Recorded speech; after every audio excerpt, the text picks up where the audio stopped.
नमस्कार दोस्तों। भारतीय संविधान की हमारी श्रृंखला में आज हम एक बहुत ही महत्वपूर्ण और पावरफुल अध्याय को समझने जा रहे हैं।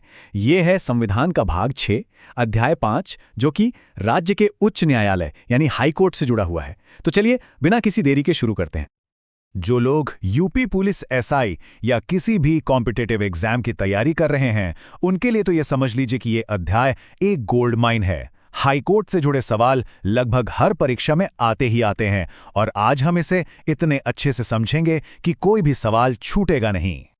तो आज हम क्या-क्या देखने वाले हैं, एक नज़र डालते हैं। हम हाईकोर्ट की स्थापना से शुरू करेंगे, फिर जजेस की नियुक्ति और कार्यकाल को समझेंगे, उसकी ज़बरदस्त शक्तियों के बारे में जानेंगे और हाँ, परीक्षा के लिए जो सबसे ज़रूरी फैक्ट्स हैं, उन पर भी खास ध्यान देंगे। तो ये एक बहुत ही स्ट्रक्चर्ड सफ़र होने वाला है। तो चलिए सबसे पहले एकदम बेसिक से शुरू करते हैं। आखिर ये हाई कोर्ट की व्यवस्था हमारे संविधान में आई कहाँ से? इसकी स्थापना होती कैसे है? देखिए, संविधान का अनुच्छेद 214 एकदम साफ-साफ कहता है कि हर राज्य के लिए एक उच्च न्यायालय होगा। सिंपल। लेकिन यहाँ एक छोटा सा ट्विस्ट है।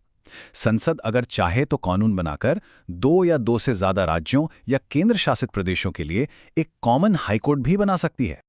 अब आता है अनुच्छेद 215 और ये हाईकोर्ट को एक बहुत ही स्पेशल स्टेटस देता है, अभिलेख न्यायालय यानी कोर्ट ऑफ रिकॉर्ड का। अब इसका मतलब क्या है? इसके दो मतलब हैं और दोनों ही बहुत इंपॉर्टेंट हैं।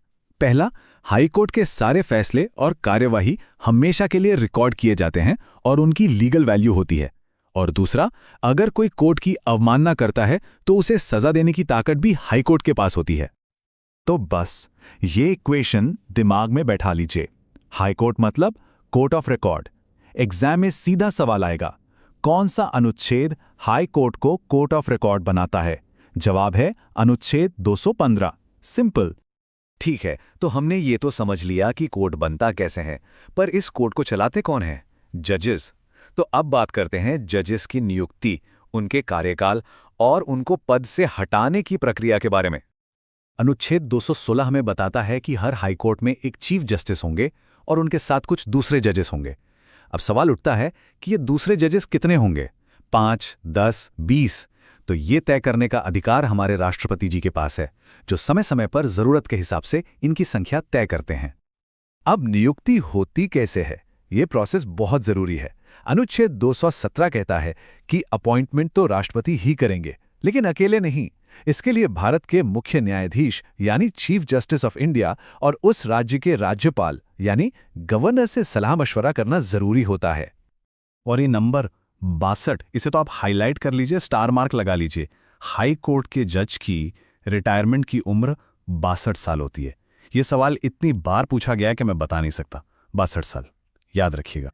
अच्छा, कुछ और जरूरी बातें भी हैं, जैसे शपथ कौन दिलाता है? तो अनुच्छेद 219 के हिसाब से गवर्नर दिलाते हैं और इन्हें हटाने का प्रोसेस वो बहुत ही मुश्किल है, बिल्कुल सुप्रीम कोर्ट के जज जैसा ही। और उनका ट्रांसफर वो राष्ट्रपति जी करते हैं, अनुच्छेद 222 के तहत। चलिए अब आते हैं इस चैप्टर के सबसे इंटरेस्टिंग हिस्से पर, हाईकोर्ट की शक्तियां। आखिर हाईकोर्ट के पास क्या क्या पावर्स होती हैं, ये जानना बहुत जरूरी है। हाई कोर्ट की पावर्स का दायरा बहुत बड़ा है। अनुच्छेद 227 के तहत वो अपने राज्य की सभी निचली अदालतों मतलब डिस्ट्रिक्ट कोर्ट्स वगैरह पर पूरा कंट्रोल रखता है, एडमिनिस्ट्रेटिवली भी और जुडिशियली भी। इतना ही नहीं, अनुच्छेद 228 ये पावर भी देता है कि अगर किसी निचली अदालत में कोई ऐसा केस है जिसमें संविधान से जुड़ा कोई बड़ा सवाल है, तो हाई कोर्ट उसे सीधा अपने पास मंगवा सकता है। अब हम आ रहे हैं उस अनुच्छेद पर जो हाई कोर्ट की आत्मा है, उसकी सबसे बड़ी ताकत। ये वो अनुच्छेद है जो आम आदमी के अधिकारों का सबसे बड़ा रक्षक है। तो मेरा एक सवाल है, अगर हाई कोर्ट की सारी शक्तियों में से सिर्फ एक को चुनना हो जो सबसे ज्यादा महत्वपूर्ण है, तो वो कौन सी होगी? जरा सोचिए। जवाब है अनुच्छेद 226। जी हां, इस पूरे अध्याय का स्टार परफॉर्मर यही अनुच्छेद है। ये हाई कोर्ट को रिट्स यानी रिट्स जारी करने की जबरदस्त शक्ति देता है। नागरिकों के मौलिक अधिकारों की रक्षा असल में इसी से होती है। तो इस अनुच्छेद 226 के अंदर हाई कोर्ट 5 तरह की रिट्स जारी कर सकता है: हैबियस कॉर्पस, मैंडेमस, प्रोहिबिशन, सर्टेरेरी और क्यो वारंटो। ये पांचों रेट्स एक तरह के लीगल टूल्स हैं जो ये सुनिश्चित करते हैं कि कोई भी सरकारी अधिकारी या संस्था अपनी मनमानी ना कर सके और कानून के दायरे में रहकर ही काम करे। चलिए अब जल्दी से कुछ और एडमिनिस्ट्रेटिव प्रोविजंस देख लेते हैं जो हाई कोर्ट के डे टू डे फंक्शनिंग के लिए बहुत जरूरी हैं। जैसे कि अनुच्छेद 229 जो ये कहता है कि हाई कोर्ट का स्टाफ कौन अपॉइंट करेगा, तो जवाब है वहां के चीफ जस्टिस। और अनुच्छेद 231 जो संसद को यह पावर देता है कि वो 2 या उससे ज्यादा राज्यों के लिए एक कॉमन हाई कोर्ट भी बना सकती है। तो दोस्तों, हमने पूरा चैप्टर डिटेल में समझ लिया है। अब बारी है एक क्विक रिवीजन की।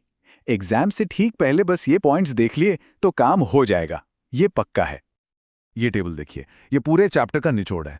214 हर राज्य में high court, 215 court of record, 217 नियुक्ति और 62 साल की एज, और सबसे इंपॉर्टेंट 226 रिट्स जारी करने की शक्ति। चाहे तो इसका एक स्क्रीनशॉट ले लीजिए, रिवीजन में बहुत मदद करेगा।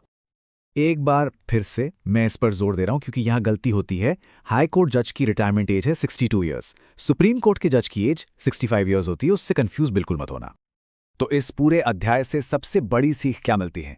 वो एक बात जो हमें हमेशा याद रखनी चाहिए, वो ये है कि हाईकोर्ट हमारे अधिकारों का एक बहुत बड़ा रक्षक है, खास तौर पर अनुच्छेद 226 के जरिए, और यही हमारे लोकतंत्र की सबसे बड़ी ताकतों में से एक है। तो उम्मीद है कि हाई कोर्ट पर ये डिटेल्ड एनालिसिस आप सबके लिए फायदेमंद रहा होगा।